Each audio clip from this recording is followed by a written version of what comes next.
গত ৪৮ ঘণ্টায় গাজার বিভিন্ন এলাকায় ইসরায়েলি হামলায় নিহত হয়েছে অন্তত ২০০ ফিলিস্তিনি। বাস্তুচ্যুত করা হয়েছে প্রায় ৩ লাখ বাসিন্দাকে। গাজার বিভিন্ন জায়গায় রবিবার শেষ রাতে চালানো ইসরায়েলি হামলায় আরও অন্তত ৫৯ ফিলিস্তিনি নিহত হন। নিহতদের মধ্যে ৩৬ জন ছিলেন নিরাপদ অঞ্চল হিসেবে ঘোষিত আল মাওয়াসি এলাকার। এদিকে গাজায় হামলা বন্ধে কাতারে কোনো পূর্ব শর্ত ছাড়াই পরোক্ষ আলোচনা শুরু করেছে হামাস ও ইসরায়েল। চৈতি সরওয়ারের প্রতিবেদন।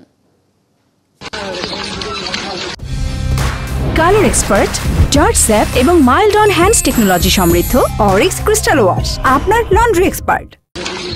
ইসরায়েল একদিকে গাজায় নতুন এবং আরও বিস্তৃত স্থল অভিযান চালানোর প্রস্তুতি নিচ্ছে, অন্যদিকে কাতারে হামাসের সাথে যুদ্ধবিরতি সংক্রান্ত আলোচনা আবারও শুরু করেছে। ইসরায়েল ও হামাসের কর্মকর্তারা জানিয়েছেন, মিশর ও কাতারের মধ্যস্থতায় তাদের মধ্যে আবারও যুদ্ধবিরতি নিয়ে আলোচনা শুরু হয়েছে। শনিবার আয়োজিত পরোক্ষ এই বৈঠকে আগের মতোই সমর্থন দিচ্ছে যুক্তরাষ্ট্র। কাতারের রাজধানী দোহায় এই আলোচনার আয়োজন করা হয়। বৈঠক সম্পর্কে কর্মকর্তারা বলছেন, হামাস ও ইসরায়েল দুপক্ষই নিজেদের দাবি দাওয়া নিয়ে অনড় ছিল, ফলে আলোচনায় খুব একটা অগ্রগতি হয়নি। চলতি বছরের জানুয়ারিতে মার্কিন মধ্যস্থতায় ইসরায়েল ও হামাসের মধ্যে একটি সাময়িক যুদ্ধবিরতি কার্যকর হয়।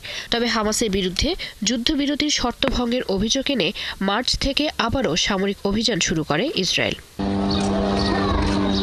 বিগত ৭২ ঘণ্টায় গাজায় সামরিক অভিযানের মাত্রা বৃদ্ধি করেছে তেল আবিব।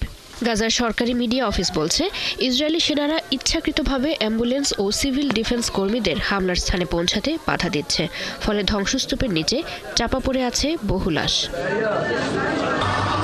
শরণার্থী শিবির ও চিকিৎসা কেন্দ্রগুলো লক্ষ্য করে চলছে নিয়মিত হামলা। গাজার মধ্যাঞ্চলের দেইর আল বালার দক্ষিণ পূর্ব অংশে গোলাবর্ষণ অব্যাহত রেখেছে তেল আবিব। আল আকসা শহীদ হাসপাতালের কাছে বাস্তুচ্যুত ফিলিস্তিনিদের একটি তাঁবুতেও চালানো হয়েছে হামলা।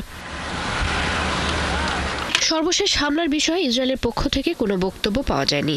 তবে সর্বশেষ প্রকাশিত বিবৃতিতে ইসরায়েলি সেনাবাহিনী দাবি করেছে, তাদের যুদ্ধের লক্ষ্য অর্জনের জন্য গাজায় হামলার বিস্তৃতি বৃদ্ধি করা হয়েছে। চৈতি সরওয়ার, ৭১।